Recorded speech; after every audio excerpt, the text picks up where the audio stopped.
Siang harinya, Nia melajukan kendaraannya menuju restoran yang terletak di dekat kantor pria yang akan menjadi suaminya itu. Bukan tanpa alasan Nia menuju ke sana. Tadi, saat ia sedang berada di tokonya, Nia mendapat telepon dari nomor tak dikenal yang tak lain adalah Bima Sanjaya. Nia tidak tahu pasti dari mana pria itu mendapatkan nomornya. Turun dari mobil, Nia langsung masuk ke dalam restoran yang terlihat ramai oleh pengunjung yang berpakaian formal. Jam makan siang seperti ini memang jamnya para pekerja untuk menghentikan pekerjaan mereka sejenak guna mengisi tenaga yang terkuras. Nia mendudukkan dirinya di sebuah meja kosong. Nomor 17. Dia akan menunggu Bima di meja ini. Sambil menunggu Bima, Nia memesan 1 gelas jus mangga sebagai penemannya. Wah, lihat, siapa yang duduk sendiri di meja nomor 17 ini, sayang. Suara menjengkelkan milik orang yang pernah menjadi orang terdekatnya membuat Nia yang sedang fokus pada gawainya mendongak. Senyum wanita itu tersungging menatap pasangan selingkuh di depannya.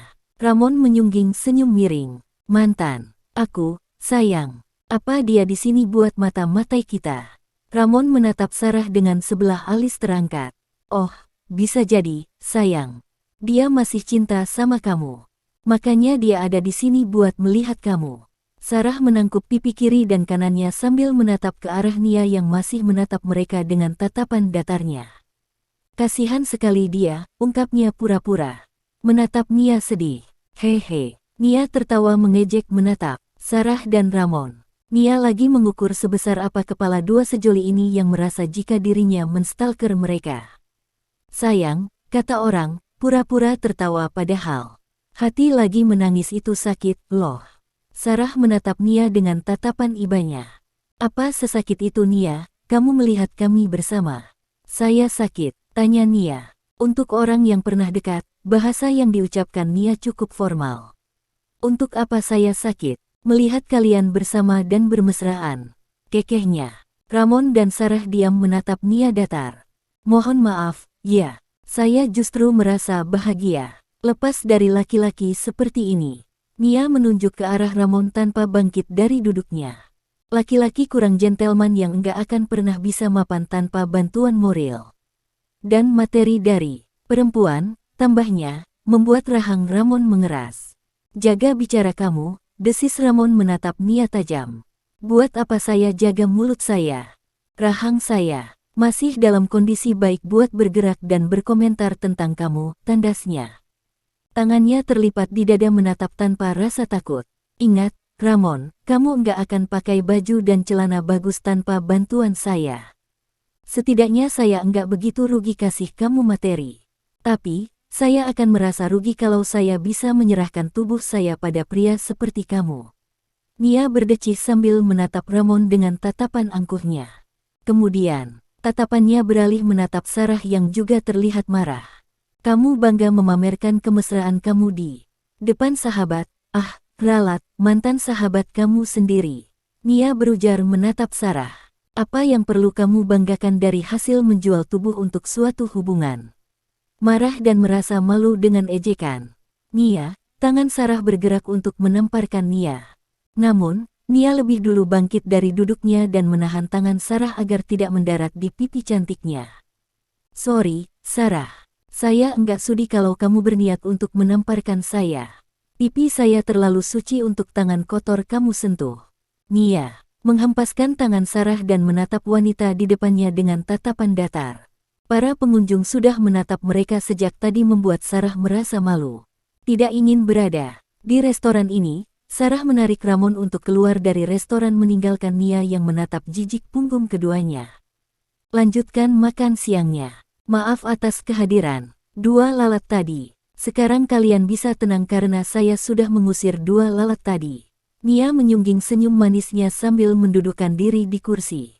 Para pengunjung tetap melakukan aktivitas mereka sementara Nia tetap duduk dengan tenang menunggu kedatangan Bima yang sudah lewat dari waktu yang ditentukan. Sudah 1 jam berlalu dan Bima baru saja menampakkan diri saat jam menunjukkan pukul 1 siang. Ini sudah lewat dari jam makan siang. Nia mendengus kesal akan apa yang dilakukan Bima. Pria itu benar-benar. Nia menggertak giginya. Kesal. Menunggu adalah suatu hal yang tidak disukai Nia dan ia harus sabar menunggu. Maaf, terlambat. Saya harus meeting lebih dulu dengan klien, ujar sebuah suara. Pak, kalau Bapak ada urusan lain, harusnya. Enggak usah suruh saya tunggu. Cancel aja kayak ini janji temunya. Bapak kan tahu kalau menunggu itu enggak enak. Menunggu itu membosankan. Nia berujar panjang lebar sambil menatap Bima yang baru saja mendudukkan dirinya di kursi depan Nia. Saya sudah memberitahu kamu, Bima, menjawab acuh tak acuh. Tatapannya mengarah pada gelas yang berisi setengah jus. Kamu tidak pesan makanan? Tanyanya menatap Nia. Sebelah alisnya terangkat naik menatap Nia yang tengah mencebikkan bibirnya kesal. Sebagai orang yang diajak makan siang bersama, saya enggak mungkin kan makan duluan. Balas Nia. Jadi, saya nunggu Bapak dulu, alibinya. Padahal yang sebenarnya terjadi adalah Nia yang tidak mungkin memesan makanan lebih dulu karena tidak ingin membayar makanannya sendiri andai Bima membatalkan pertemuan mereka. Makanan di restoran ini sungguh mahal menurut Nia. Satu porsi makanan seharga 10 bungkus nasi padang. Bima tidak menyahut tapi fokusnya memanggil pelayan yang bertugas. Bima menunjuk makanan pilihannya yang langsung dicatat oleh pelayan. Setelah itu pelayan mengangsurkan buku menu di hadapan Nia. Bapak traktir saya atau saya bayar sendiri? Nia menatap Bima penuh selidik. Matanya menyipit memperhatikan ekspresi Bima mencari celah siapa tahu Bima hanya ingin mengerjainya saja. Saya bayar. Kamu bisa pilih apa yang kamu mau, jawab Bima lugas. Nia menatap pelayan dan berkata, Mbak jadi saksi, ya kalau Bapak ini yang bayar saya makan. Ingat, dia bos di kantor ujung sana. Kalau dia kabur, Mbak bisa ke kantornya langsung. Ibu tenang saja. Kebetulan restoran ini merupakan usaha milik Pak Bima, jelas pelayan tersebut menahan geli. Di pikirannya mungkin Nia tidak tahu jika restoran yang dikunjungi adalah restoran milik Bima Sanjaya.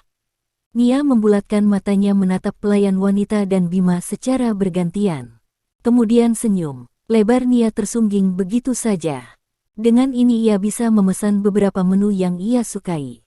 Sebanyak itu, Bima menatap Nia yang sudah selesai memesan makanan. Iya, Bapak enggak keberatan, kan? Nia balik, bertanya yang disambut gelengan Bima. Asal kamu sanggup menghabisinya. Bima mengangkat bahunya acuh. Sanggup, Pak. Kalau perut saya penuh, masih ada kantong ajaib yang sanggup mengisinya, jawab Nia. Tanpa malu-malu, kantong ajaib, kening pria 3 orang anak itu mengernyit menatap Nia tak paham. Kantong ajaib seperti ini, Nia dengan santai mengeluarkan plastik hitam yang selalu ada di dalam tasnya entah untuk apa. Dengan percaya dirinya Nia menunjuk plastik hitam yang biasa digunakan saat pulang dari warung atau dari pasar ke hadapan Bima dan membuat pria yang tampan itu tidak bisa berkata-kata. Bab 17. Nia memasukkan suapan terakhir ke dalam mulut. Wanita itu kemudian meletakkan sendok dan garpunya di atas piring, kemudian menggesernya menjauh sedikit dari hadapannya. Setelah itu, Nia menyesap minuman di depannya hingga hampir setengah. Nia menggigit bibir bawahnya menahan sendawa yang nyaris keluar. Meski barbar dan terbiasa dengan mulut nyablaknya, bukan berarti Nia tidak punya kesopanan untuk bersendawa di depan orang. Jadi, apa yang mau Bapak sampaikan ke saya? Tanya Nia mendongakkan kepalanya. Rencana pernikahan. Saya hanya mau pernikahan dihadiri keluarga inti dan tetangga terdekat. Saya enggak mau kalau tetangga Bapak mengira kita kumpul kebo, ucap Nia lebih dulu. Selain itu, ini demi menjaga hati istri Bapak. Bapak benar-benar pria tega yang mau menduakan istri Bapak sendiri. Lelaki memang seperti itu. Enggak pernah puas hanya dengan satu perempuan, oceh Nia panjang lebar. Istri saya sudah merestui saya menikah lagi. Lagi pula, dia yang meminta saya untuk menikah. Bima menjawab dengan tenang. Saya akan menuruti semua keinginan kamu, asal kamu juga bisa menuruti semua keinginan saya. Keinginan Bapak, apa itu? Membantu mendidik anak saya dan membantu saya merawat istri saya, jawab Bima lugas. Tidak sulit untuk mendidik anak-anak saya. Mereka pada dasarnya anak penurut yang hanya kekurangan kasih sayang.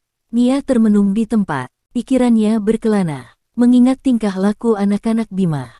Seingatnya memang anak-anak pria ini tidak begitu membuat ulah. Dua di antaranya sudah pernah berinteraksi dengan Nia. Hanya satu saja yang terlihat dingin dan kaku. Jarang terlibat obrolan dan jarang terlihat olehnya. Benar, anak-anak itu memang haus kasih sayang. Selalu berbuat nakal dan semaunya sendiri karena memang tidak ada yang pernah menegur mereka. Tapi, Pak, masalahnya saya enggak pernah mendidik anak-anak. Saya bukan guru, enggak pernah punya anak atau adik. Jadi, gimana bisa saya bisa mendidik anak Bapak? Nia menatap Bima. Kalau Bapak minta saya mendidik anak umur 3 tahun, ya pasti bisa, Pak. Enggak sulit. Tapi, ini, saya sudah bilang tadi jika anak-anak. Saya adalah anak penurut yang tidak akan susah untuk dididik. Jalani saja seperti air mengalir. Tegur mereka jika mereka berbuat salah, katanya sambil menyandarkan tubuh pada sandaran kursi. Saya mau kita menikah menjalani rumah tangga. Seperti pada umumnya. Tidak ada yang namanya pernikahan kontrak apalagi tidur di kamar terpisah, kata Bima menatap Nia tajam.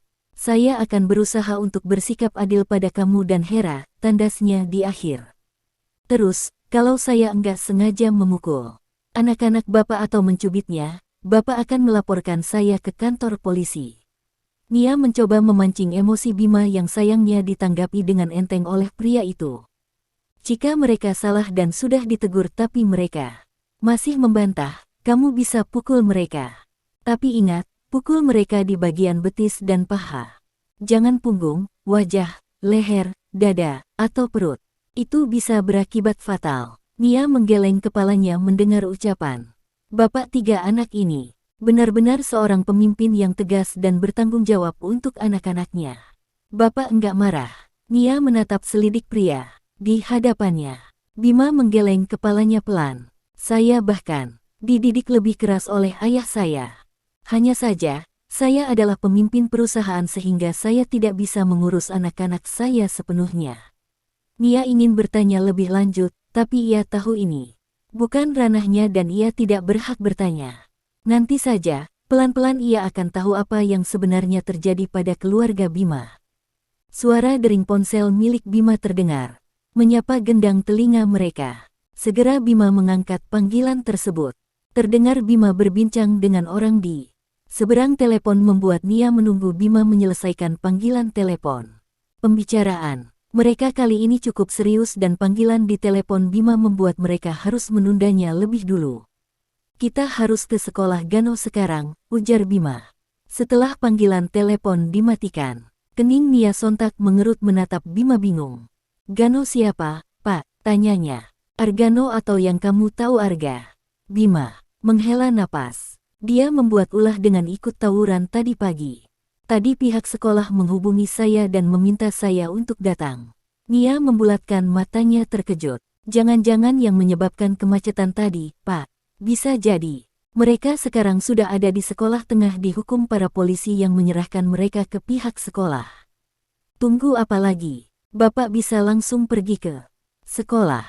Enggak apa-apa, saya diam dulu di sini. Sambil berkata, Nia melirik dessert yang berupa es krim dengan taburan kacang almond di atasnya. Ini sangat nikmat dan Nia akan menghabiskannya setelah Bima pergi.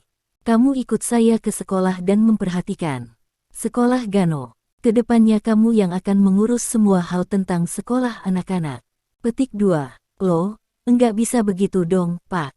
Kita, kan, belum menikah. Jadi, saya belum punya hak buat urus sekolah anak-anak Bapak, kata Nia.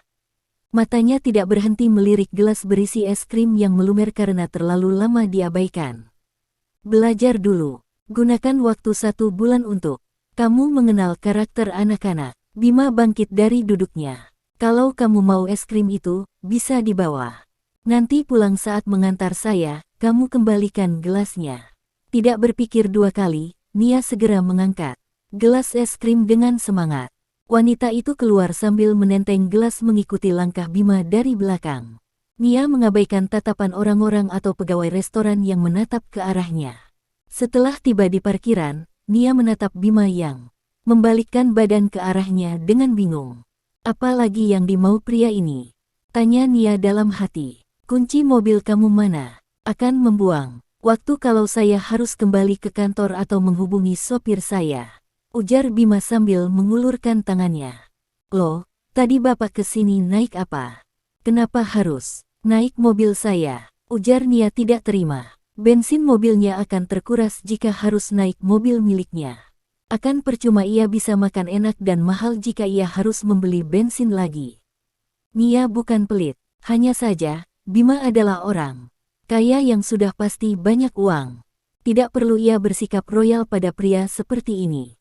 Saya diantar sopir. Ya udah, telepon sopir atau kita jalan kaki ke kantor Bapak buat ambil mobil. Bima menghela napas jengah berdebat dengan perempuan satu ini. Bima tahu mengapa Nia begitu bersikukuh tidak mau jika harus menggunakan kendaraannya sendiri. Saya ganti bensin mobil kamu. Full. Ayolah, kalau begitu, ucap Nia bersemangat. Dengan sebelah tangannya, Nia merogoh tasnya dan mengambil kunci yang langsung diserahkan pada Bima. Bensin mobil full akan membuat pikiran Nia tenang karena selama beberapa hari ke depan ia tidak usah mengisi bensin dan tandanya menghemat uang keluar.